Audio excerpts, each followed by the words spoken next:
Hi hello welcome to జాటివి. రైతులకు వెన్నుపోటు, రాహుల్కు 1000 కోట్ల అసెంబ్లీలో నిలదీస్తామన్న కేటీఆర్, 6 గ్యారెంటీలకు చట్టబద్ధత కల్పిస్తామని చెప్పి కాంగ్రెస్ సర్కార్ మోసం చేసిందని బీఆర్ఎస్ వర్కింగ్ ప్రెసిడెంట్ కేటీఆర్ అన్నారు. కేసీఆర్ హయాంలో రైతు బంధు టెన్షన్గా పడేదని గుర్తు చేశారు. అదే కాంగ్రెస్ పాలనలో పంటలు ఎండిపోతున్నా రైతు బంధు దిక్కులేదని మండిపడ్డారు కేటీఆర్. రిటైర్డ్ ఎంప్లాయీస్ కనీసం బెనిఫిట్స్ ఇవ్వలేని దుస్థితిలో ఈ రాష్ట్ర ప్రభుత్వం ఇవాళ రాష్ట్రం ఉన్నది అంటే దానికి కారణం ఖచ్చితంగా ఫైనాన్షియల్ మిస్మేనేజ్మెంట్.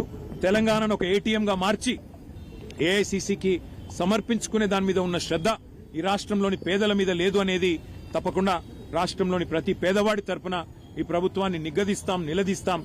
మరి ఈ శాసన మండలిలో తప్పకుండా ప్రజల తరపున పోరాడతామని తెలియజేస్తూ థ్యాంక్ యూ.